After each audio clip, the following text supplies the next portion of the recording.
Thanks, Bishop Desmond, and good evening, everyone, and colleagues, and members from the Home Office, and welcome to another of the Windrush National Organisation online engagement meetings. Our strapline is advocating today for a better future.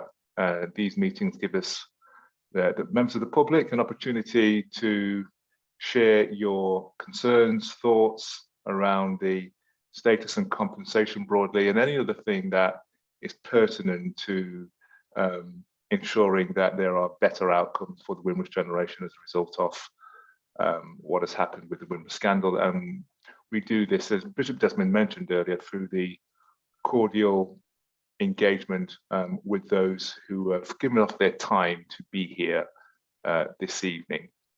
So as Bishop Desmond has said, we have members of the Home Office here who are going to be sharing with us. Just want to very quickly, for those of you who may have not seen it, that we do have an agenda this evening, which will include discussions and input from the Home Office focusing on the new face-to-face engagement team and the access. We'll be looking also at the appeals procedure in more depth, and around areas around the independent adjudicator and the role that they play, and also with the parliamentary ombudsman. Also, we're going to be hearing from them with regards to the current timelines on claims, the geographical UK mapping of those using the task force in terms of dates and status and compensation.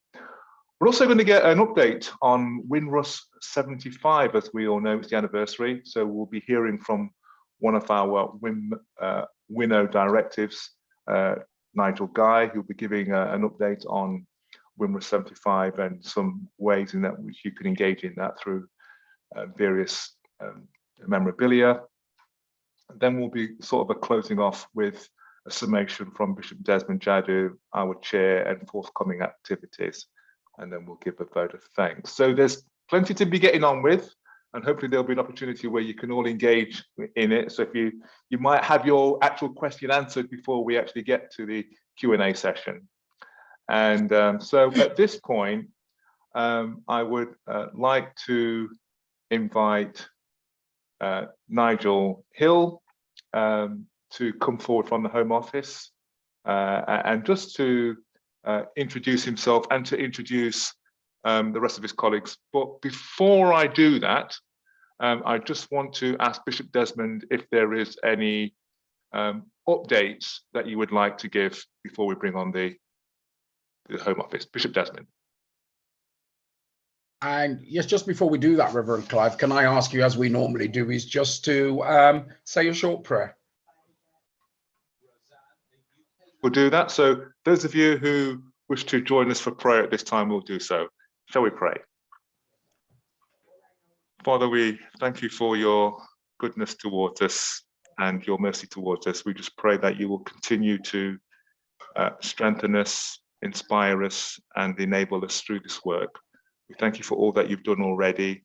We pray, Lord Jesus, that you will continue to give strength and help to all who are seeking to ensure that there is justice and fairness for the Windrush generation. We look to you and give you thanks in Jesus' name. Amen. Amen. Thank you, Reverend Clive, for that and for the introduction. Very briefly, in terms of WNO update, last week, well, on the 6th of April, actually, the Thursday before Good Friday, we had the 5th anniversary vigil in Windrush Square in Brixton. I think we had about 100 people there or something like that, somewhere in that region, I think. And it's the first time we've had a vigil of that nature. It went down very well. The good thing was that we were working with partners. I just want to formally on this platform thank Patrick Vernon, Garrett, Glenda Caesar, June Elizabeth, Ross Griffiths of Friends of Windrush Square, and have I missed anyone else out? And Roland Houslin as well. We all came together and we made it happen. And I want to formally thank as well Dawn Hill for arranging BCA to open their doors to us as well. And it was needed because it was raining, the sun was shining, then it was windy. So it was good to ensure that we had some refuge there as well. So it's a formal thank you to everyone that took part. Thank you to the speakers as well on that day. And we remember those who have fallen during this time as well. Windrush 75 activities are being planned. I know that people are encouraged to ensure that we have services of Thanksgiving and celebrations around the country and various other Windrush activities as well. And Nigel Guy will be picking up on Windrush 75 as well. I was unable to attend the steering group meeting last night, but I will be updated on that and will update you accordingly in terms of Windrush 75 ongoing activities.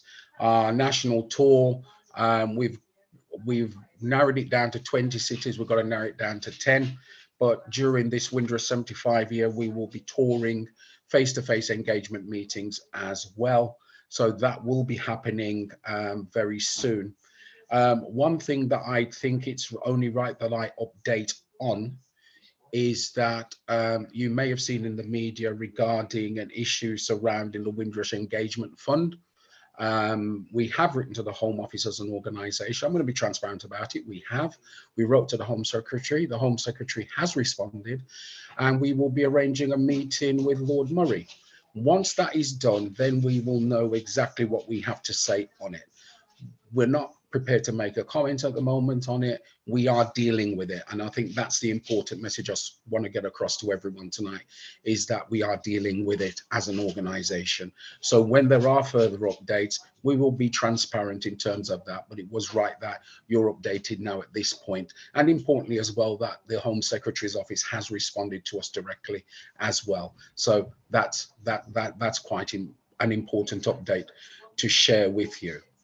And there are other activities, events coming up, and we'll be sharing that. And if you've got any events for Windrush 75, please send them through to us so that we can include those on our website as well. Importantly, congratulations to Neil Mukherjee. He's been working hard to launch events in Oxford. He's one of our guys who's been with us from the beginning, and tomorrow is his first event. Glenda Caesar, I'm pleased to say, will be representing WNO there in Oxford tomorrow as well. So that's my update in a nutshell. There are other things to be said, but we'll be putting those out on our social media platforms. So Reverend Clive, back to you. And thank you. Thank you very much, Bishop Desmond. I'm now going to be handing over to Nigel Hills, who's the Deputy Director of Customer Operations and Support Services, just to come online and just to introduce yourself and also introduce the rest of the Home Office colleagues who are with us tonight, and then you can lead off with the first Home Office agenda item. Over to you, Nigel. Thank you. Can you see my video, Clive? We can indeed, sir. Yes. I can't see it this end, so I'm running on imagination. So and also I think Reverend Jadu, you were going to arrange for me to just share my slides in a moment. Is that okay? That's all done. So I won't share the slides just for a couple of seconds while I make the introduction. So good evening, everybody. My name's Nigel Hills. I lead the Windrush scheme, so the Windrush status scheme and the Windrush compensation scheme. And Clive very kindly promoted me actually a little bit.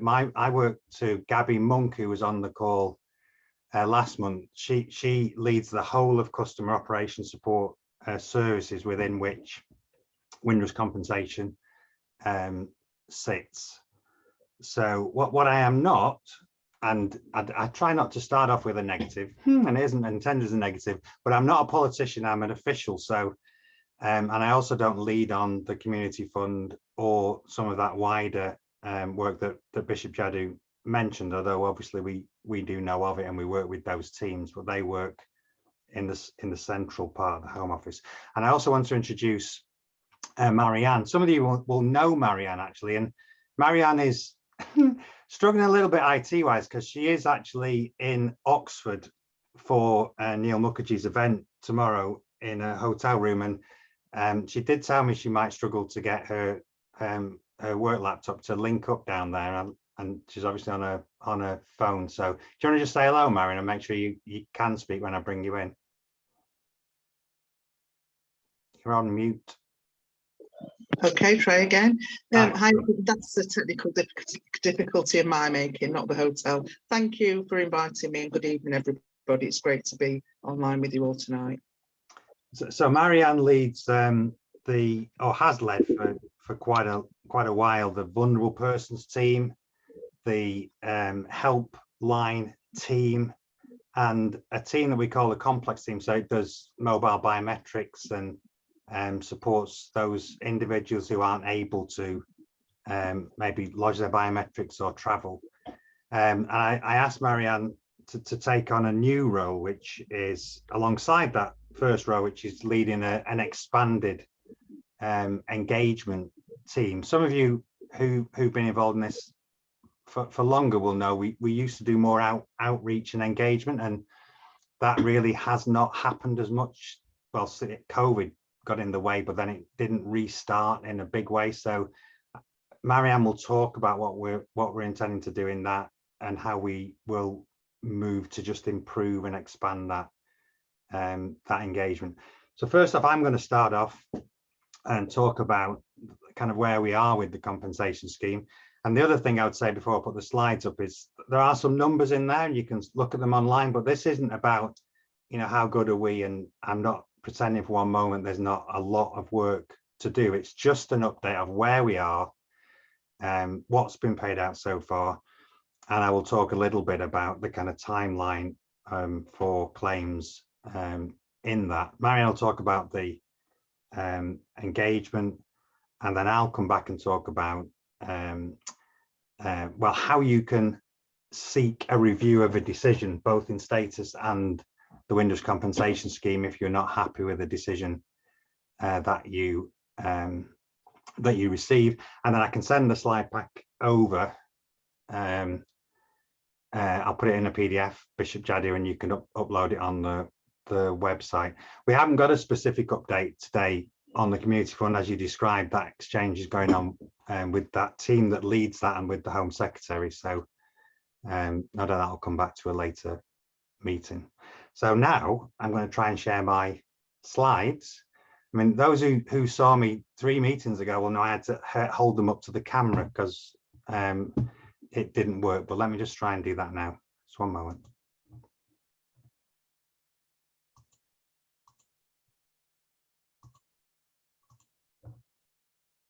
Okay.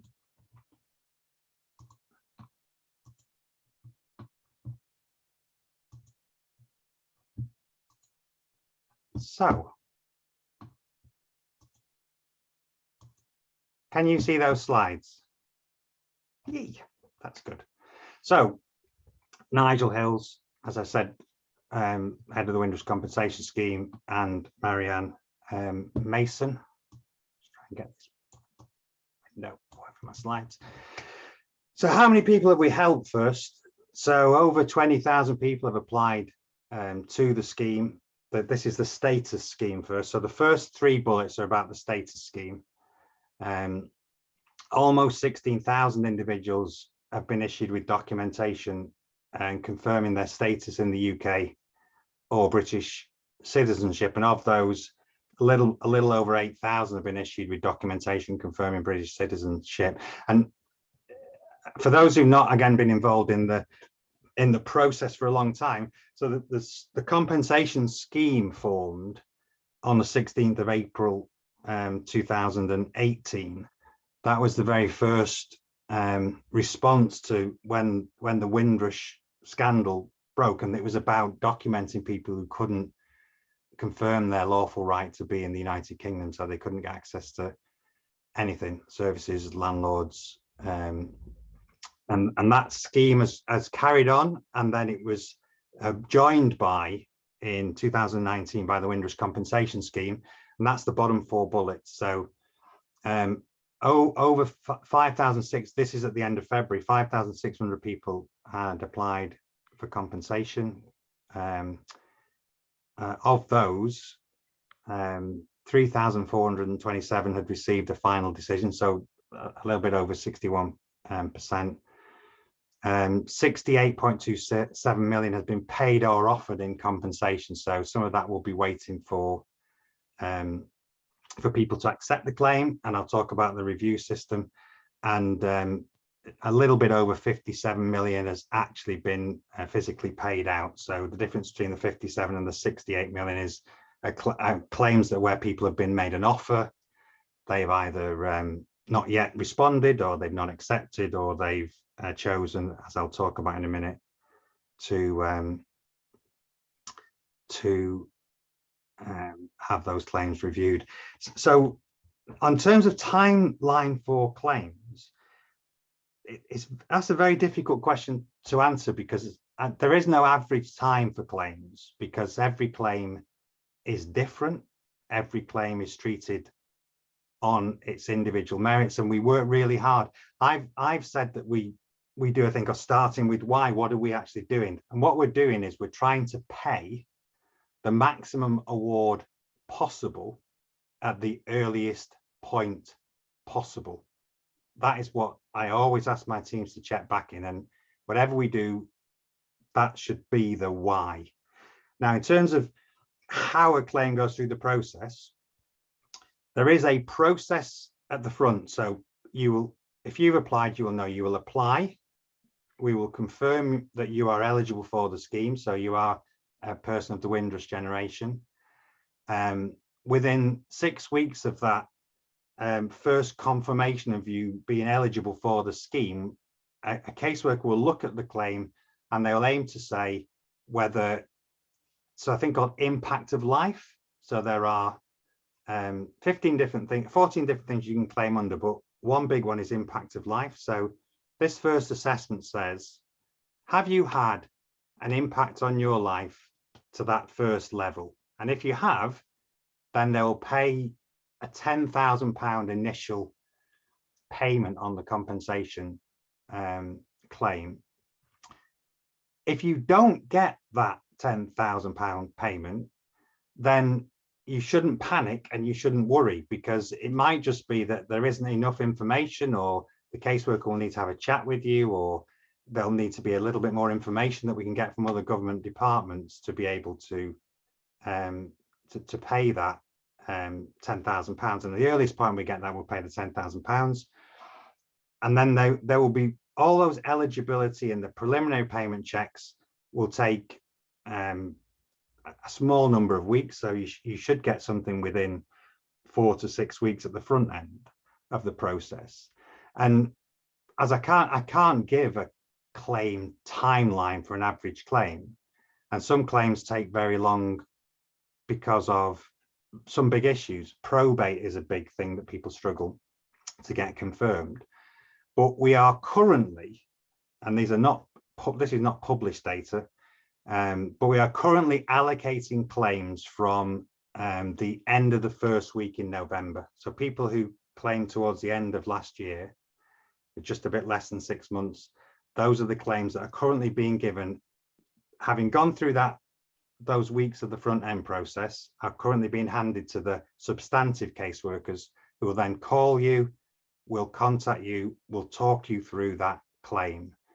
And that's a massive reduction on where we were, and compared to some other schemes, that is still a relatively shortish time, but I appreciate it's still a long time if you're waiting for the claim, and it's still something that Marianne will talk about, that we're working to put in place, kind of points of contact, people who can explain to people where their claim is in the process, so you're not guessing and not worrying about how that is progressing. So that's quite a long answer to a short question, so my apologies. I hope that was clear, and I'm going to now pass over to Marianne to talk about the engagement work. Hi everybody. So I'm going to take you through the next couple of slides, and as Nigel has said, the engagement work. So again, starting kind of with the why are we sort of developing within our team being the Windrush Compensation Scheme operation, more work around the customer and stakeholder engagement function. And this is because we want to improve the customer service.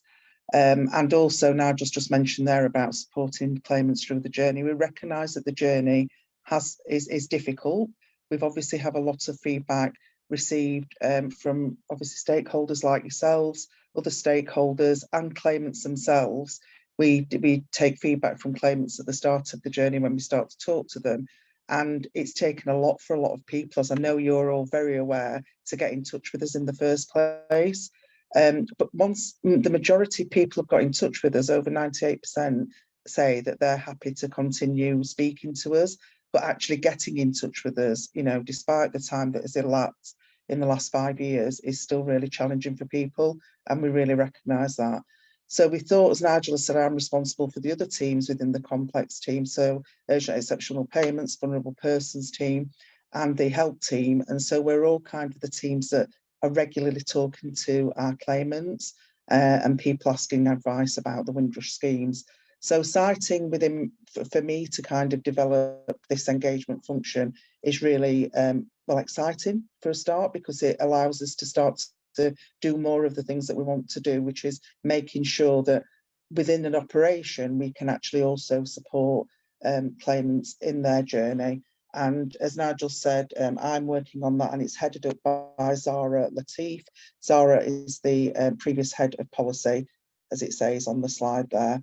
So we want to make sure that we are not just, you know, we talk about engagement and relationships, but we've taken quite a lot of feedback talking to quite a few different, what we call stakeholders and different groups.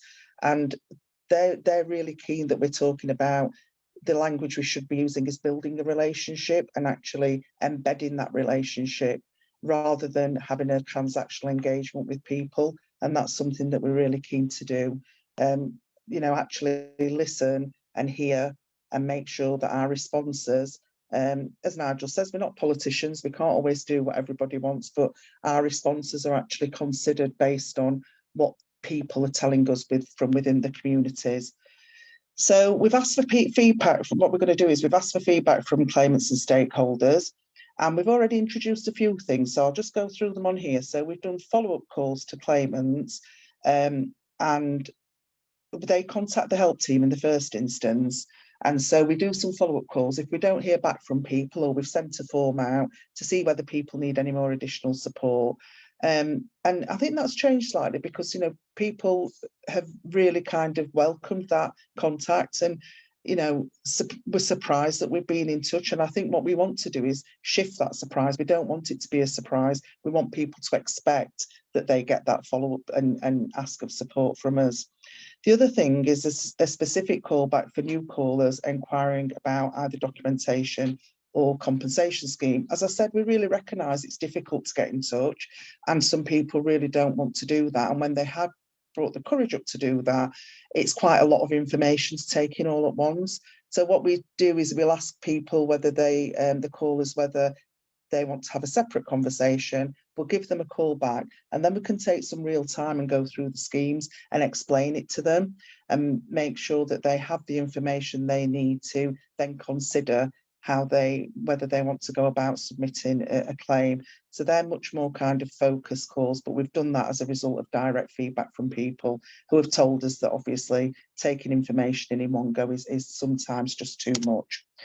The other thing is when somebody has received an award at the end of the process, we've been doing some follow-up calls. So this is kind of soft signposting, helping people to think about where they may want to see if they need support, some signposting to support mechanisms. So for some people, it might be thinking about how they manage money in terms of savings. It may be for some people how they consider dealing with some of the debt that they may have accumulated. And also, you know, for some people, it may be, we've had conversations where people have said, you know, not wanting to tell people like family members and having to be quite careful and thinking about how they can manage that. One of the things that's been really good in that call, again, is that people have been pleased that we've given them a call. By and large, obviously, that's not going to suit everybody. And we want to really recognise that we do that quickly after the award, because we recognise, again, that we don't want people to have to keep being impacted and keep having to go back over things. So one of the things that we ask in that call is whether people will be happy to give us some feedback. And this is the way that within this engagement team, we want to make sure that we're seeking feedback from different sources. So, for example, stakeholders such as yourselves and your organisation, if we're going to be introducing something new, or we want to think about a way in which we want to talk to our customers, then we may come out and seek feedback from different stakeholder groups. Also, with the customers, if they're happy, the claimants to come and give us some feedback, then we can run things by them. One of the things we have been seeking feedback about is, as Nigel mentioned, this issue we have of things taking quite a long time and people who, again, going back to having a fear of coming forward, then sit with this big gap period. And actually what happens when you have a big gap period, as we all know, is you start to make your own assumptions and fill the gap and worry about what's happening and have real concerns about what's happening with my claim. I'm just not hearing anything. And we recognise that that's just not good enough. So part of this team's work is going to be to recruit some more team members to be, and we'll probably come out for some feedback on a name for this because we've been struggling a little, the kind of contact managers.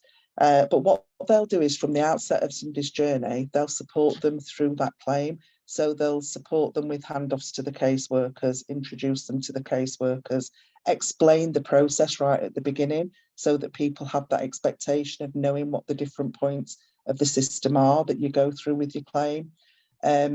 Make sure that if people have got to go through the probate process, that they're handed off appropriately to the area that deals with that, and then hands them back over to the team that supports with the preliminary payments. Now, this is really well placed within my area because during the course of somebody's journey, and as we've recognised, that can be quite a long time, it can sometimes be for people that things change. Things change for everybody over the course of a few months or a year, so or even longer. So one of the things that we can do if we have that regular contact and regular update, and that will be, something that the contact manager and the individual claimant will discuss, how regularly they want to be updated. They'll be able to talk to them if there are any other issues come up.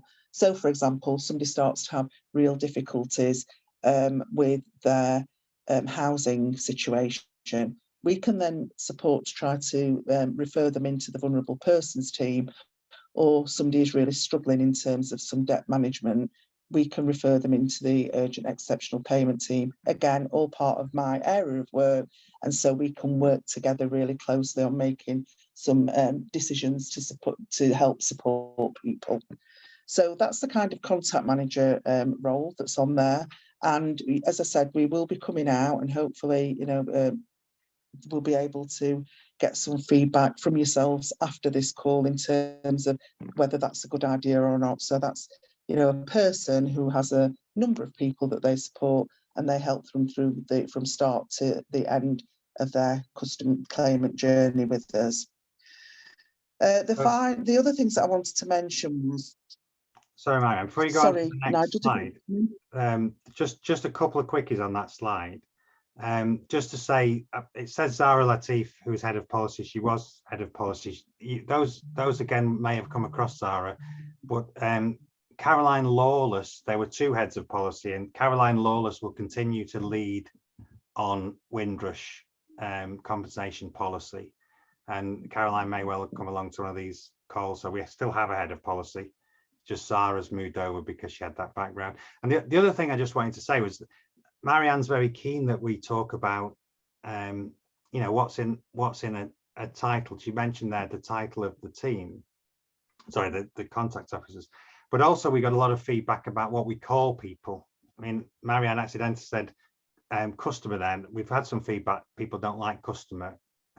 So we are moving to be more respectful about what we say and how we call individuals, claimants or victims, whatever, and we'll be talking about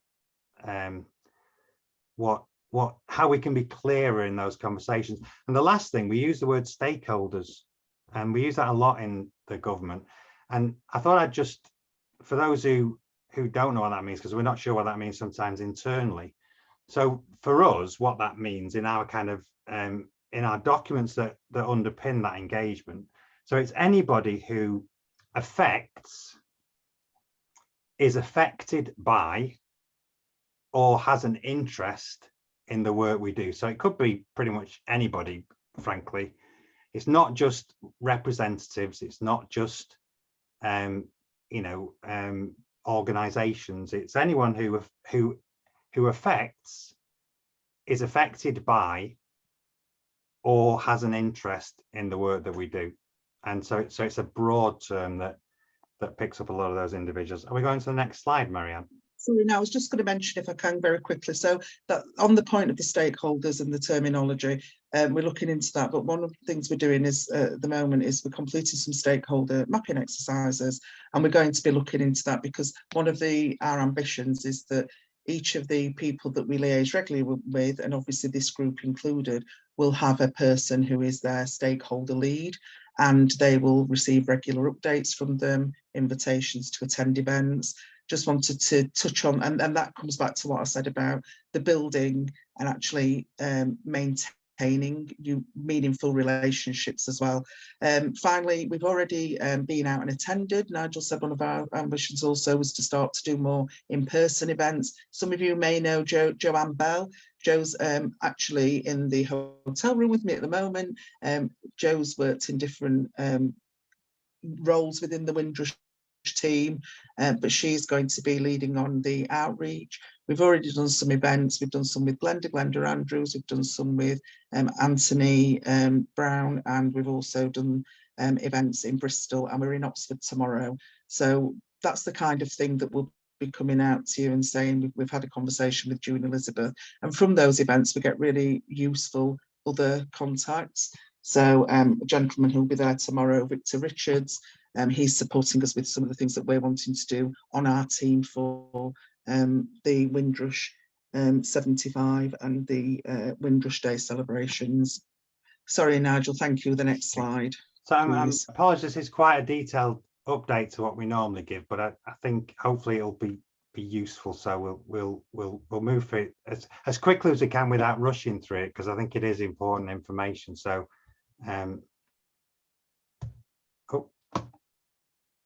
panic. That's my key to not say as much and talk faster. So the claimant and advocate support, the thing I just wanted to say here was we're all, I think, aware, but for anybody who isn't, that the compensation claimants get support from our external contractors who are We Are Digital, or WAD, and they can help customers complete probate applications as well as the Windrush compensation claim forms. They're not contracted to support with the status forms, and the help team members can give advice and help on that. But I think recognising through the different conversations as well that we've started to have with people, obviously there's lots of people on this call included who regularly support people to complete claims for status and compensation. And so we're going to work within our team to discuss whether there's additional support that we can offer. This will obviously be by attending events, but also supporting with some support in something that we're calling advocacy training. We know there's a lot of people doing advocacy work on behalf of the claimants, and therefore we want to try to do some of that. We've trialled it in a couple of places, and we've agreed to do some ongoing work. So again, that's something that will be coming out to your organisation to discuss. And there was a question about the geographical data. So we don't hold geographical locations, but just from the work that we've got, we do have from the We Are Digital contract a national spread of claims received. And also we're starting to see that with the outreach event requests as well, but obviously that's that national, the keenness to do some work nationally. The other thing that from my team I can mention is the mobile biometric support for the status claims. So we get a lot of requests in for people to be supported to either attend some of their locations to give their biometrics, or for us to go out and do them in a claimant's location or home. And so that's the kind of thing where we're able to kind of glean some of that data from. And again, that's nationally, including Wales, Scotland and England locations. Thank you, and thanks for taking the time to listen today. And we'll be in touch specifically on the engagement work if you're happy to have that discussion with me. Thanks. So I'm going to talk a little bit then about, so firstly, I talked about the Windrush status scheme. So the Windrush status scheme was in April, 16th of April 2018 that launched. So that's for applicants who are in the UK who have a right to be here, to live here. So they've got, and again, this goes to terminology, indefinite leave to remain, settled status. They've got a right to live here, and or they are British citizens, or they can be given a document to confirm British citizenship by the status scheme. So if you apply to that status scheme and you're refused, so you get a decision that you're not entitled, that you're not going to get a status document. So they don't actually refuse status. That's quite an important distinction. So all the status scheme does, it issues a document to confirm a status you've already had in most cases. There are some exceptions where they can grant status that has been lost. So when you get a document, that's fine. If you get a letter saying that you're not able to have a document, so the way you can challenge that decision is different to what I'm going to talk about on the next two slides, which is about the compensation scheme. So you won't hear us talk about tier 1 and tier 2 reviews in relation to the status scheme. That relates to the Windrush compensation scheme. And apologies for that bold piece, but I wanted just to make that clear. And as I read it, I worry it might confuse things a bit. But the idea is to make sure that this is a different review process for status.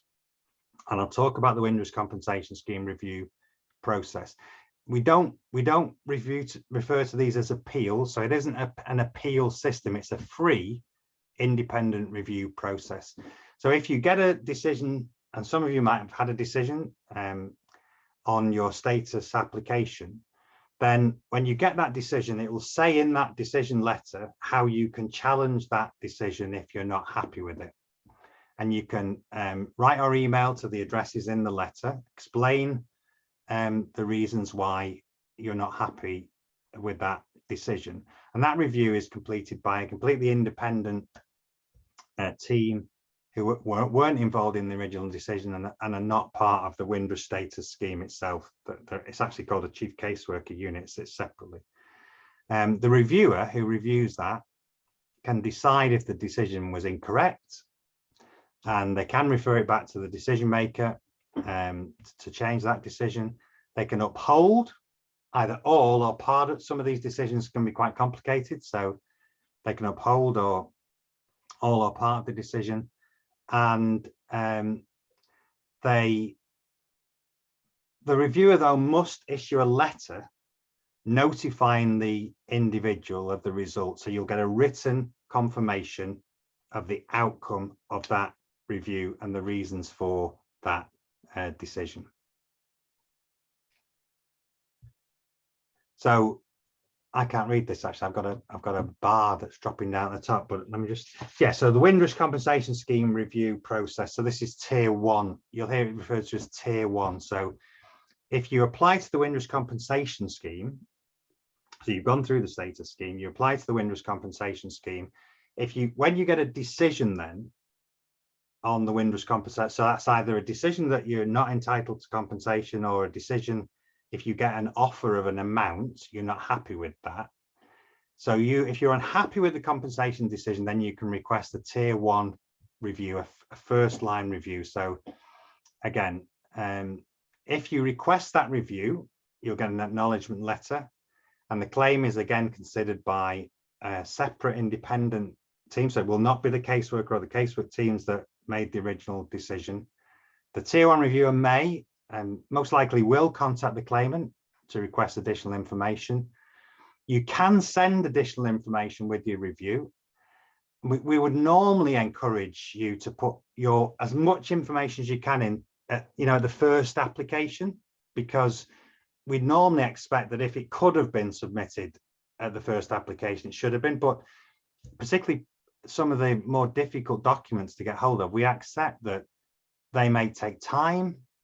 And a lot of the tier 1 reviews that have been overturned, because the tier 1 review can uplift, can pay more money, a lot of that is because new information is provided to the tier 1 reviewer, and they can take that into consideration. So once that decision letter has been completed, the claimant then would need just to respond, as they did with the first one, to say whether they're happy to then accept either the confirmed amount or the uplifted amount if the tier 1 reviewer says, actually, we think you should have more compensation. If the individual is still unhappy with the outcome of that tier 1 review, so we've gone through that whole process, sent you the letter, we've said either we uphold the original decision or here's a new amount. If you're still not happy with that, then you have a further free right of review, and that review is completely external to the Home Office, and it's to an office called the independent adjudicator, and you may hear this referred to as a tier 2 review. So apologies, we do have our little process names, but it's a tier 2 review, so it's the next review from that independent review. So that is a completely separate adjudicator. They actually sit within government, but it's HM Revenue and Customs. The adjudicator will ask for all the information around the claim, which will be provided, and the adjudicator can then make a judgment on entitlement to compensation. They can look at how the Home Office has applied the consideration of the claim, whether they applied any kind of discretion, whether they made the right judgments. And they can also and will also take account of new information. You will normally be expected to put a request in pretty quickly. So it's normally 2 months, but if you say why you couldn't do that in exceptional circumstances, the independent adjudicator will normally accept that. Once the adjudicator's office has made a judgment, has decided what they think about that claim, then they will either make a recommendation back to us. They'll say, we think you should reconsider this, or we think you haven't thought about this bit enough, or actually some of you might remember we changed some of the homelessness and the close family members policy. Well, the close family members came from some feedback from the adjudicator and other stakeholders and individuals that actually we probably should be thinking about these living costs in these claims. It isn't their job to change our policy. They can make recommendations on claims where they think that we haven't maybe covered all of the compensation requirement. They can't tell us to make policy changes, but we might, as we did with those homelessness and close family members, we will make claim changes to the policy where we think that's to the benefit of the claimant. And then feedback to the adjudicator is shared with the Windrush compensation scheme as part of the continuous improvement. In fact, my teams have a monthly meeting not with the adjudicator, but with their office, and that's really about flows of claims and the numbers of claims and make sure that they're actually moving through the process. And then lastly, this is a lot of information, sorry. So you've gone through your tier 1 review. So you've written and you've had an independent review. You weren't happy. You've had a tier 2 review. So the adjudicators reviewed your claim and you've got a decision. If you're still not happy with the Windrush compensation scheme decision, so the decision then of the independent adjudicator, we'd expect you to go through those 2 tiers normally first. Then you can ask your MP to send a review request or a complaint to the Parliamentary Health Service Ombudsman. They do use an acronym, PHSO, but it's the Parliamentary Health Service Ombudsman. And you see the details there. You just need to provide your MP with details of why you're unhappy with the decision, any evidence that you've got to support that, and contact details, and then the parliamentary ombudsman can just do a final review on the outcome of whatever offer has been made. That is quite a lot of information. I appreciate that, and that there is I'll put this in a PDF and share it with you, Bishop Jadu, but there is a link there to how to ask the adjudicator's office. But at each stage of those reviews, the decision letter that you get will tell you how, if you choose to, you can have a further review of that decision. Now, I'm sorry if I've labored that a lot. I didn't want to kind of rush through it, and I didn't want to insult people who've been involved in this process for a long time by being too specific, but I'm conscious that some people on this call, this will be new information, so I hope that was helpful. And then the last slide is just some contacts. Again, I'll share the slides. Marianne spoke about the helpline. We're doing some work with We Are Digital just to look at their service and the quality of their service. I know there's been some feedback on getting availability of appointments in some regions. I spoke to them about that a week and a half ago, and then the forms are available. And I know some of you who are more active with workshops, you can contact the help team, and the help team will send forms out to you if that is needed or helpful. So I'm going to stop there. Marianne, did I miss anything, do you think? No, I don't think so. That covers it. There has been a question in the chat, Nigel, about We Are Digital, and is there any work to look at a review of them, and is there any evaluation of what they do? So I'm happy to just respond on that by saying that we constantly, as we would with any organisation that we're contracted with, we regularly review the work, and also, you know, look to see whether there are any further training needs. And we have done some further training with We Are Digital in the past. We quality assure, because that's again part of the process that we undertake, and we do provide feedback and meet with them regularly. They are currently they are in contract with us, and that contract is until September of this year, and we are starting to have those conversations with our commercial colleagues about you know, the work that we need to do moving forward with We Are Digital. So that's just kind of that update. There was a question in the chat on that. I hope that's helpful. I mean, I should say I also have a it's not a monthly meeting, but a regular meeting with the operational lead of We Are Digital, which is also joined by a colleague from our commercial team, just to escalate any issues. There was one particular region where I think there was quite an extended delay in getting appointments. I mean, so some of that is about people saying that they want to extend that appointment time. I get it, you know, it's not like you have to go in that time slot, but we do say to them that, you know, we expect them to provide appointments in a reasonable timeline, and that any extended delay we will obviously take up with them. I lost track, Bishop Jadu, of all of the chat. I was quite focused on my presentation, but that's our presentation. Either Bishop Jadu or Clive. Yeah, thanks for that, Nigel, and your colleague as well. Just on the chat, there was a question. Obviously, you talked a lot about the review process. Does that review process still apply to people who are overseas and will be, if they progress an application?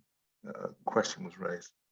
So yes, so both of the review processes will apply. They just need to be wary that if it's a status application, so if they're applying for, say, a returning residence, visa, it's the first slide I saw. So there is an independent review, and they can ask for the decision to be reviewed from abroad, either for the status or the Windrush compensation scheme. They just need to be aware that the two schemes are slightly different, how they ask for the review.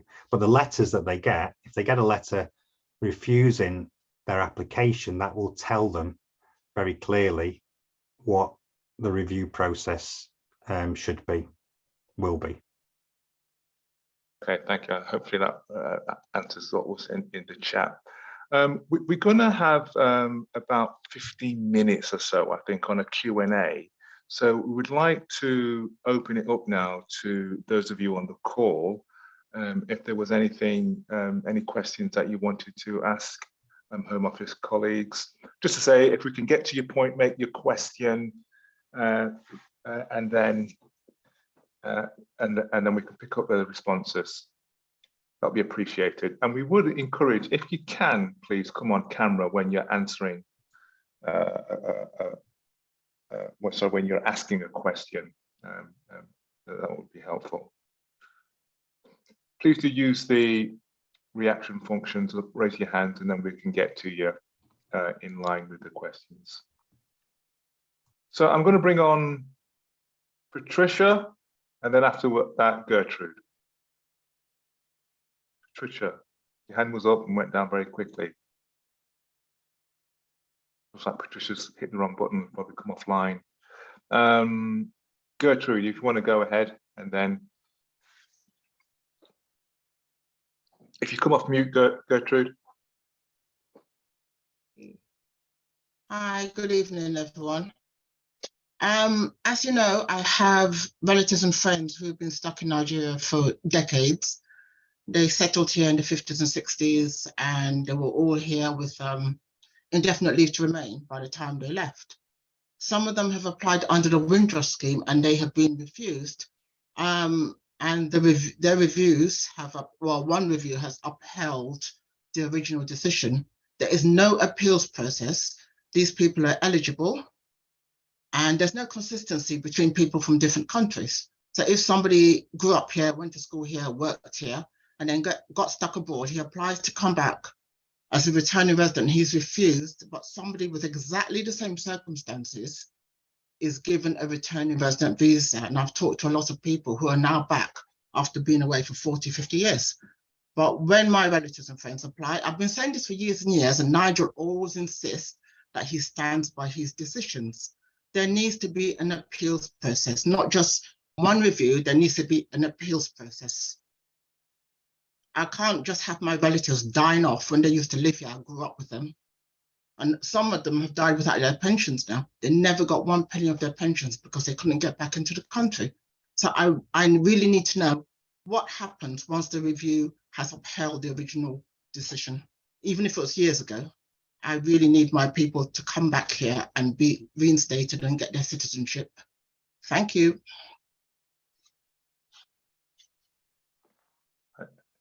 Home Office? So on the status decision, you can still approach the Parliamentary Ombudsman about where you feel there's been an error in the system. The Parliamentary Ombudsman will not review status decisions. They only review Windrush compensation scheme decisions.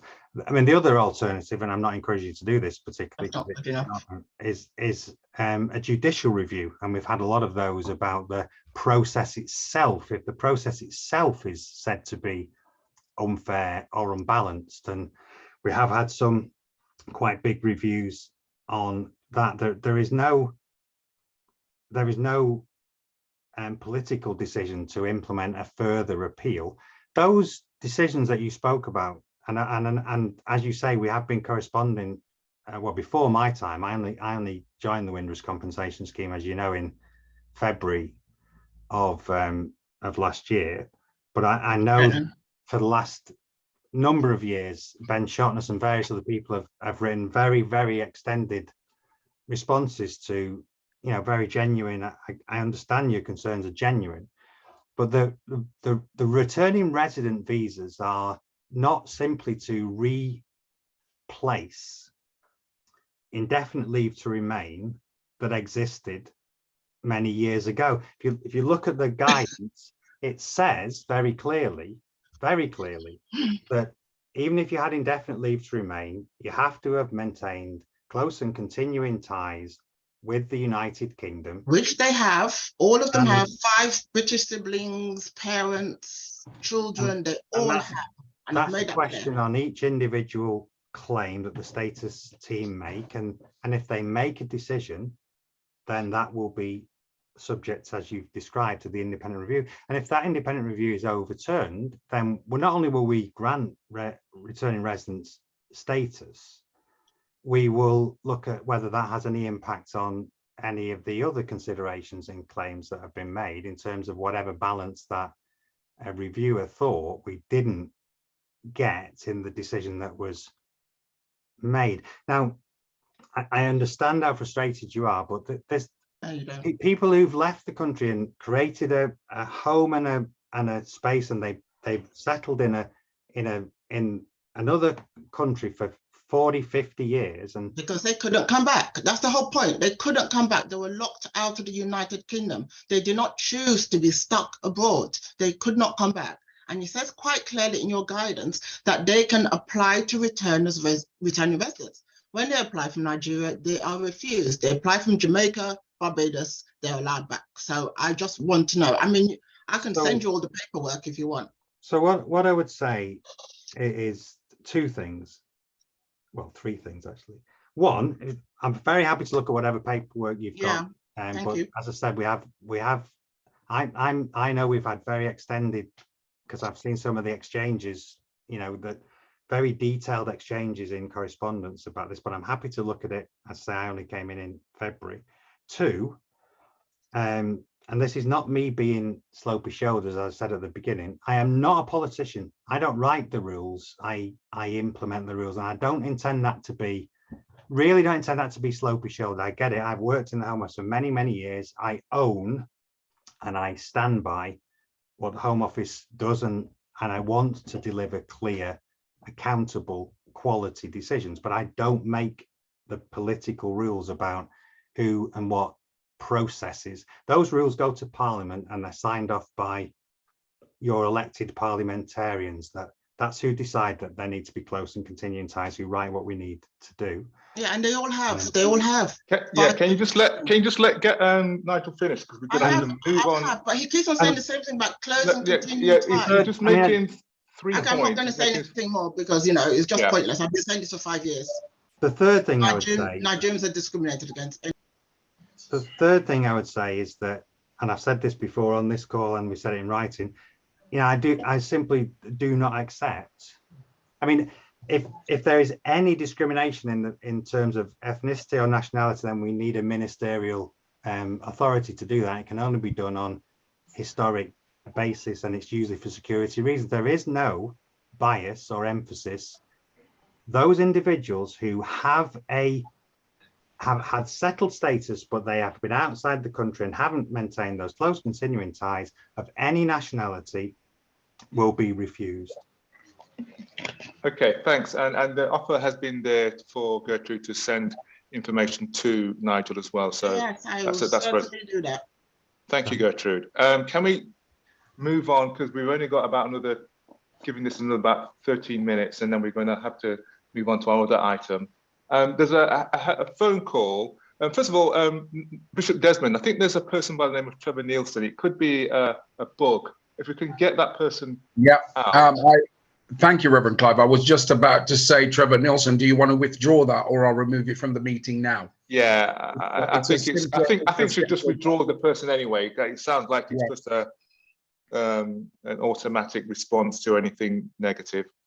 There's a person whose number ends in 111. Your hand is up next. If you can make your question, please.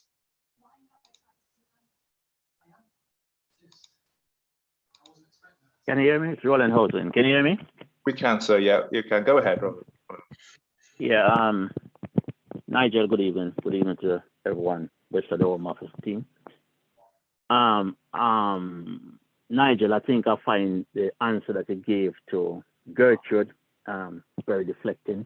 Some of the questions that you how you answer the Yeah, question. sorry, Rosalind, if you can just make your point, your question, please, because we've all heard that response. But Yes, if you can I'm going to quickly get follow to your on question. from. I'm going to follow on from what Gertrude said. The scheme is very UK centered. One of the points a number of times Nigel and others said there are more people should be applying to the scheme. Well, other individuals aren't applying to the scheme is because of what they know, what they're experiencing. To follow on from what Gertrude said, I've got an individual who was applied for returning resident visa to return to the UK. All of what Nigel said about eligibility and all that, met that long and continuous relationship with an individual in the UK. In fact, that individual has got 2 siblings in the UK. That individual has got 3 children that's actually served in the armed forces. One of those the child is a senior non-commissioned officer in the in the army at the moment. That application was placed September last year, and still that individual is getting very little feedback as to the progress of the application for a returning resident visa. When any inquiry is made regarding the application, a generic email is sent. Nigel, I would like to ask you, is there an individual that we can get in touch with, within the Home Office, or regard specifically regarding preferably a telephone number, not an email address, where those making application from outside the UK can call and actually speak with someone? Please, and I'm going to stop now. Please do not give us a volunteer, someone that is volunteering number, someone that is actually working for the Home Office and is getting paid to actually do the job. Thank you very much. We've got your question. Thanks, Roland. Let's give him a chance to answer. Thanks, Roland. Do you want to take the question about the call contact? Yeah, so one of the people could contact the help team. We can also look at when there's contact to the help team, and depending on the type of case or question that it raises, we can internally make inquiries as well. And we'll also, look to do things within. And I know we've done this with a couple of people. Obviously, I won't name people, but we have been working with people with regards to the vulnerable persons team, and have supported people when they've come as returning residents, and supported accommodation, etc., until they can get linked into housing, and support them to get those appointments as well, to access the services that they need. So the way in would be to contact the help team and state what the query is and what they want to escalate with us, and then that will be raised with us to then make those inquiries internally and come back to the person. Sorry, Marianne's breaking up there a bit. And if it's a call from abroad, then we can call back the individual, and we'll obviously pick up that. Yeah, and we've also done things like we've contacted people where it's been helpful to them via WhatsApp and other mediums, whatever helps to actually get in touch, because we recognise it's quite difficult for some people in terms of where they're located and connectivity, etc. Thank you. Sorry, I was just going to say the numbers on the document that Nigel's going to be sharing. Thank you. Thanks. Okay, I'm going to bring in Charlotte. Hiya, my question's just about the vulnerable persons team. My family had quite a bad experience with them, and I made a complaint. But when you make a complaint, there's no real review process of it, because it's not part of the compensation scheme. And I wondered if that's something that might change. Thank you. Do you want to have shall I pick that up, Marianne, or do you want to? You're on mute. Yes, sorry, I put myself back on mute. I'll pick it up, don't worry. So, questions. Yes, so there is the complaints process. Marianne, I'll pick it up. I think you're your phone connection in the hotel room has had its day, you've frozen in a very unfortunate picture. So I would say two things to that. That there is I don't know whether my system is frozen. It looks like Clive. No, we can still hear you. Still live and kicking. Okay, maybe you were just probably concentrating, Reverend. So in terms of the complaint process, so you can complain to the Home Office about any service that is offered, but also, and your particular case, I know that that was raised with my boss, Gabby Monk, and she took a personal interest in, as I did, in making sure that, you know, we give a proper, effective service. The point of the vulnerable persons team, help team, in fact, the whole compensation team is, you know, regardless of, as I said, the politics that are around this, is to try and get everybody to have the right, appropriate service, and that people are treated with respect. We don't always get it right. I accept that. And, you know, there are thousands of people who've applied to the scheme, and that some individual circumstances are very, very complicated. We don't always get it right. But where we don't get it right, my intention is we will say we didn't get it right, and we will make sure we work hard to do better and to learn from that. So I'm really sorry if you've had a bad experience with the vulnerable persons team, and I promise you that I take a personal interest in those feedback and complaints, and the team take them very personally, because their role is to provide that support. You know, they don't want to let people down. And I'm guessing what Marianne would have said, but I think I'd be very surprised if Marianne hadn't said something similar. But I appreciate if you feel let down, then that will make you feel, you know, very frustrated. I accept that. I just think, just quickly, it might be something to look at, because you're dealing with the most vulnerable people within the scheme. And I know quite a few people that are having problems with the vulnerable persons team. But they are accountable, Charlotte. You know, they're not protected from any sort of poor service complaint or individual complaints. You know, they are accountable, and they are required to provide, you know, an effective service. So, as I say, that I accept that we don't always get it right, but I was over there this afternoon. I've just said I came on the train from Sheffield, and I was sat with the team, and I've heard the conversations, and I know the effort and the emotion that the teams invest. But as I say, I completely accept that we don't always get it right, and I apologize for that. Okay, thank you, Charlotte, for your question as well. Okay, I'm going to bring in Garrick. We've got only about 4 more minutes, and we've got 3 more questions after Charlotte, this. so you can hear me now. Go on, Marianne. Yeah, I think Marianne's still struggling with the connection, actually. Garrick, if you can come on, please. Yes, very quick point. The immigration minister made a statement last week or so, just over a week or so, in relation to closing bank accounts for illegal immigrants.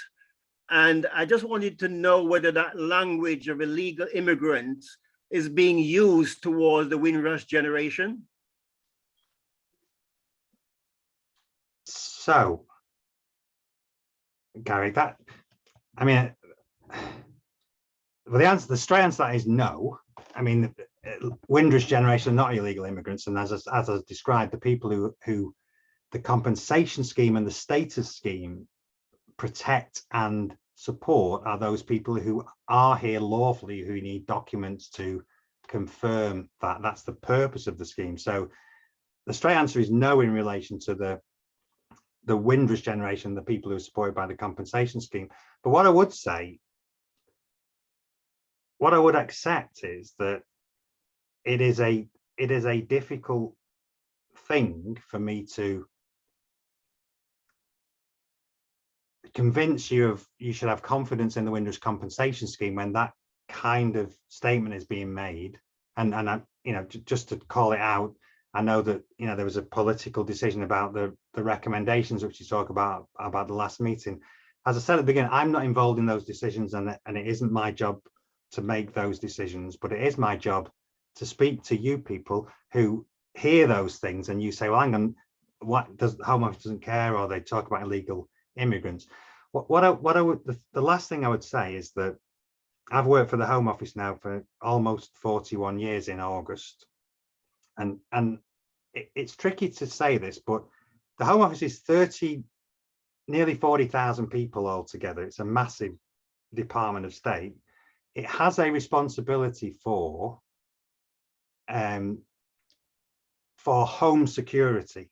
So it has a responsibility to protect the people of the UK. It has a responsibility to create a secure environment. It deals with everything, you know, counter-terror. So it's a big department, and part of that is about making sure that people who have no right to be here, some people who have, you know, very questionable reasons for being here and not in the UK.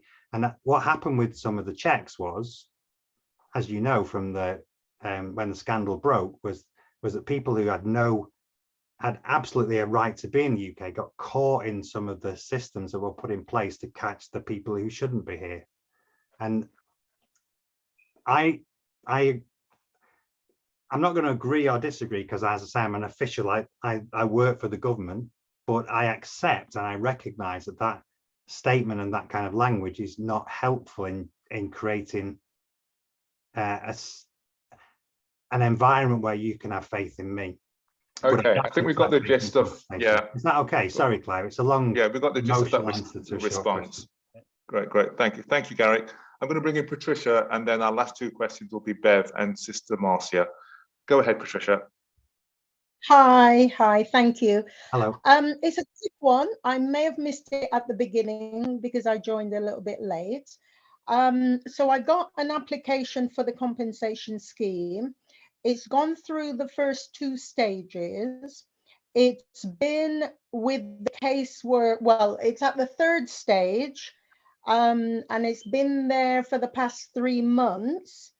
And I've rung to check a couple of times, and they've said it's in a workflow, but it hasn't yet been assigned to a caseworker. It's really just to get an idea on timescales. It's been sat 3 months already. Is there any way I can get an idea? Yeah.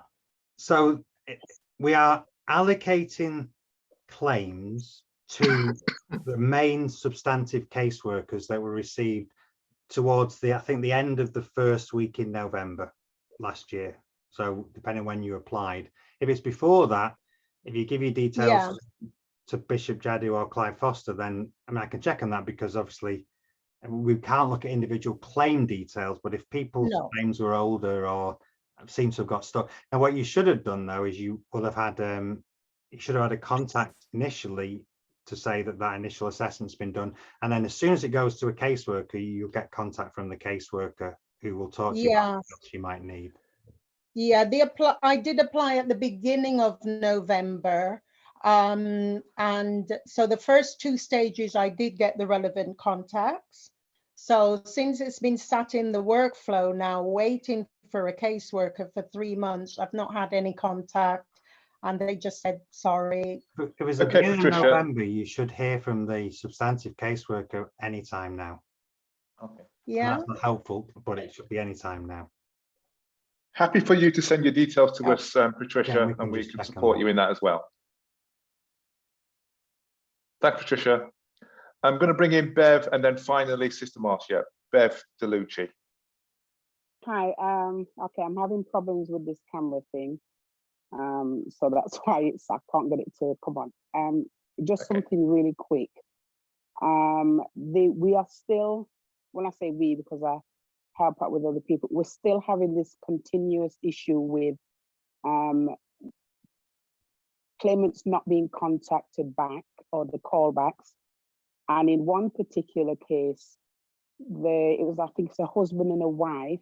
The wife's claim has been it's now past registration. She's found to be eligible, They didn't know because they sent their claim in November, and it was only last week they called because they hadn't heard absolutely nothing from anybody.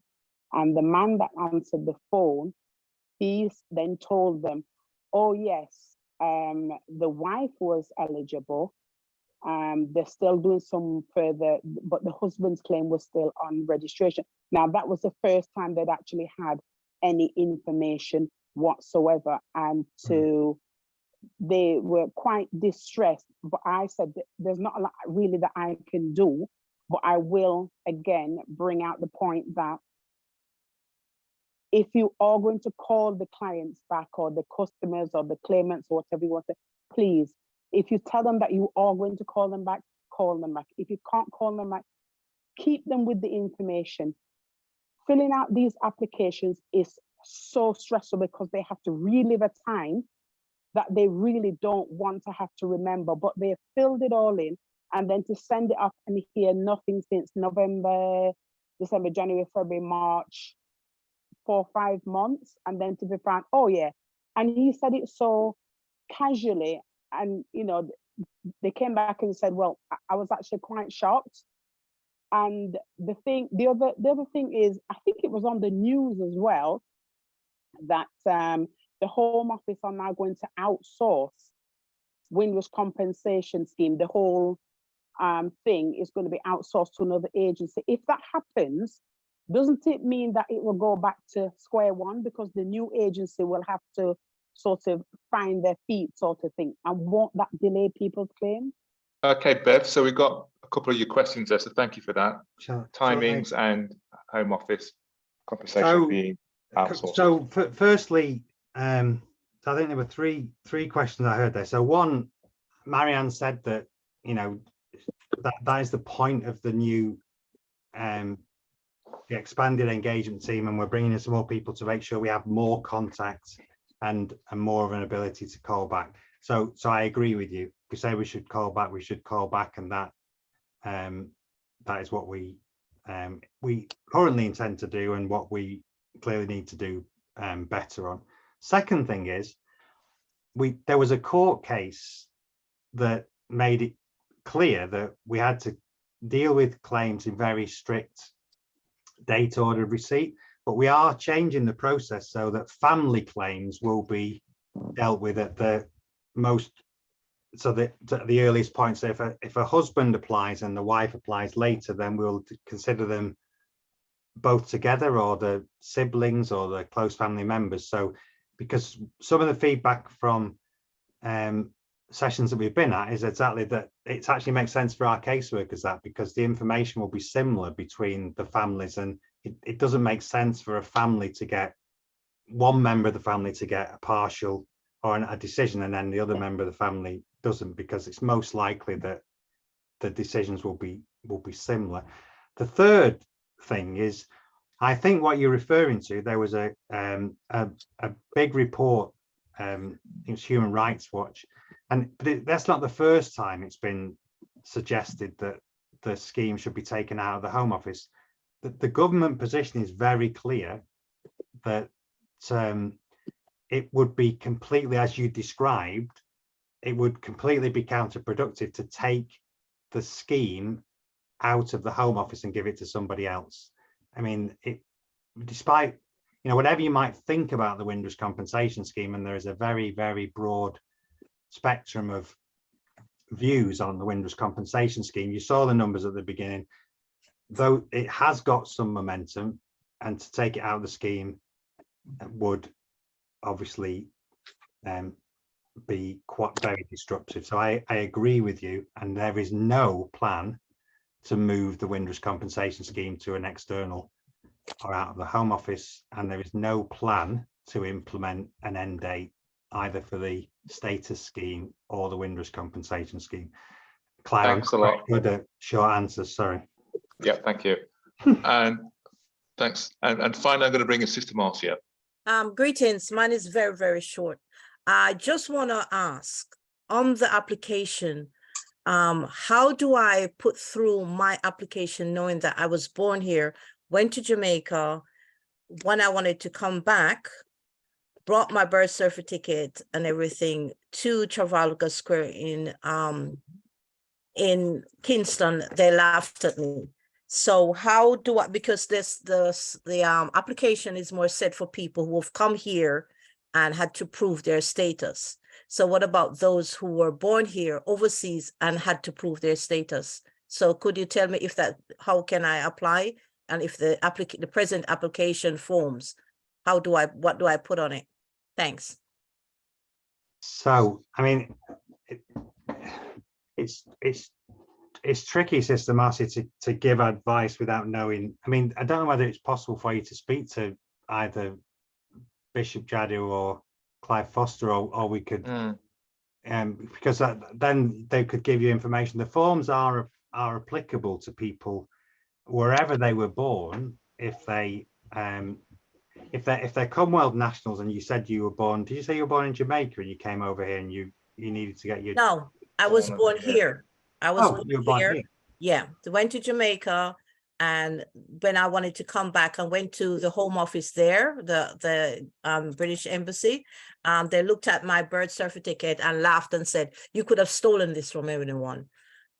So if you were born here, if you're born in the United Kingdom, then normally you would be able to apply to the passport office and they would confirm your status. We have had a couple of instances where people have applied to the passport office.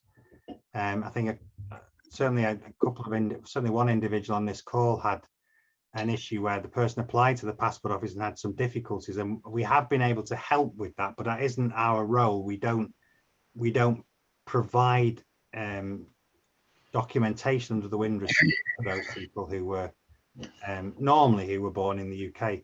We can issue what's called a status document in the citizenship part of the scheme, which just confirms that that person is British. But normally, if you're British and born in the UK, you can apply to you would apply to the passport office, and they would confirm whether you're British and issue you with a passport.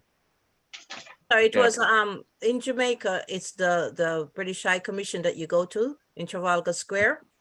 So are you abroad at the moment? No. I'm here in England. Okay. Okay.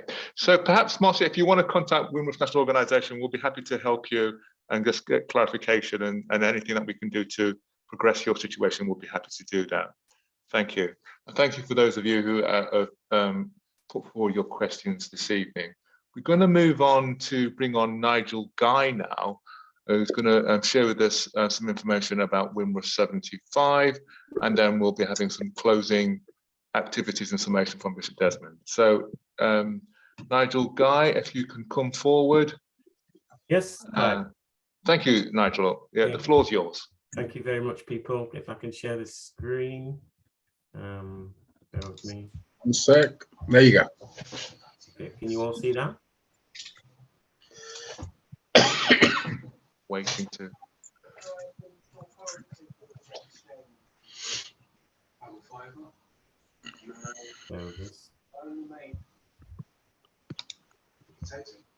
Anyway, I just want to say Windrush 75 is happening for those who do not know, and we're part of the collective with the Windrush 75 network, and what we're doing is collectively putting on events around the country and abroad. Can't see the screen. You can't see the screen? Nope. We can't see your presentation, so it just sort of. No. Yeah. I don't know, Bishop Desmond, if you can pull it up on yours. No, he doesn't. I haven't got it, but I've enabled him to share. Yeah. Okay. Yeah, it's just saying Windrush. It started to share screen sharing, but it's double click to enter full screen mode. No, it's not doing it. It seems to be a problem. I don't know why. Yeah. Okay. But anyway, I just need to say that if you want to get involved with Windrush 75, contact the Windrush National Organisation on their website, and we'll give you full details. There's also a flag that is being raised up and down the.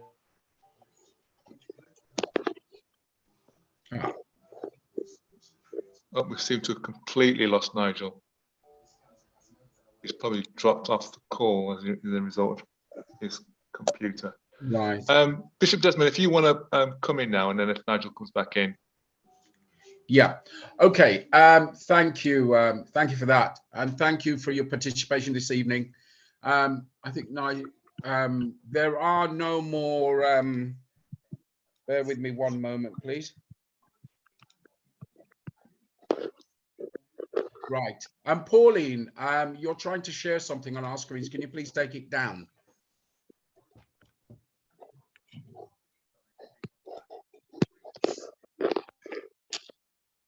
Yeah, Desmond, if you can unscreen it, if the person can't take it down, you must just have to.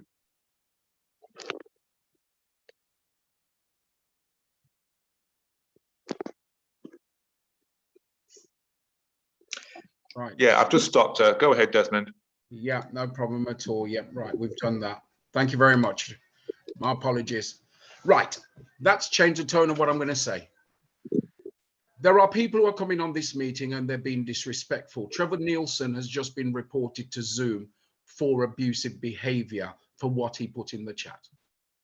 We're not messing around anymore with these meetings. Also, as well, the person who just attempted to share, please show some respect. If we don't invite you to share, then I don't expect you to share. It's as simple as that. We have to have some order here. I'm sorry, but we're not taking any more questions now at all because we're summing up to close our meeting.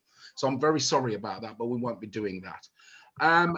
Now, in terms of moving forward, what Nigel was saying was there is a flag that is being raised up and down the country and including abroad, including at the Parliament buildings, the Home Office here in the UK, in the Jamaica Parliament and other parts of the Caribbean, Network Rail, for example. So please have some civic ceremonies or get involved on that. Contact the Windrush National Organisation, be able to assist you there. Couple of important things. Planning is going quite well for the Windrush International Conference, which will take place in Birmingham at the Edgbaston Park Hotel and Conference Centre on Friday, the 27th of October. There'll be information coming out shortly on that as well. In addition to that, there are varying initiatives which are happening around the country. I know that on the for example, on the 25th of June, I know there's a service in Derby I'm at in the morning. We've got our own service in Birmingham. I know Nottingham's planning services. So the point is, what I'm making, what we need to do, we don't want just for the scandal to define who we are. We need to start educating people about who we are, because this is an opportunity now, particularly during Windrush 75, for people to understand, and for our families as well and our young people to understand who they really are and understand that journey as well. Many of you may have seen an interview I did on Revelation TV, and we've started talking about the journey, because this is how we're going to create greater understanding as well in terms of moving forward. I am aware that there's a parliamentary event coming up very shortly as well on Windrush. I know that Garrick with Windrush Justice, they do rallies outside Parliament every couple of months as well. And I know that in terms of the engagement, we are going to be doing recommencing face-to-face engagement, obviously working with Marianne's team as well. And I think we've got 20 cities lined up. We're trying to cut it down to 10, but at the moment there's 20. And these are areas where there's been no actual engagement. I want to thank people who've been emailing us, asking us to come to their area. I've had about 4 requests, and we're taking that under serious consideration as well. If you know of an area, or you're in an area where no engagement has been done face-to-face, then please get in touch with us. So I just want to thank you all for attending this evening. Nigel and Mariam, thank you very much for attending. And the date of our next meeting is in the chat, but you will receive notification of that. Items which are in the chat will be picked up. The video will be available by Monday on our website, and we will go from there. All right, so thank you very much for attending this evening. Reverend Clive, over to you to close. And my apologies for those who've been putting up hands, but we've been very tight with the meetings at the moment. Thank you. Thanks, Bishop Desmond, and thanks everyone, to colleagues, for joining this meeting. And as we said, do look out for updates on our website as well, windrushnationalorganisation.com. So for those of you who would like to join us at this time, we're just going to end how we started, with a word of prayer. Shall we pray? Father, we just thank you for your goodness towards us. We just pray that you will give us of your strength, your peace, wisdom, and understanding, and that you will direct us into the paths of righteousness for your name's sake. Thank you for all that you are to us, Lord. Continue to be with us all, and may we seek to honor you in all that we do as we look to you in Jesus' name. Amen. Amen. Thank you very much, everyone. And have a good evening. Good night. Good night. One love. Take care. Bye, sis. Bye, Sister Marcia. One love.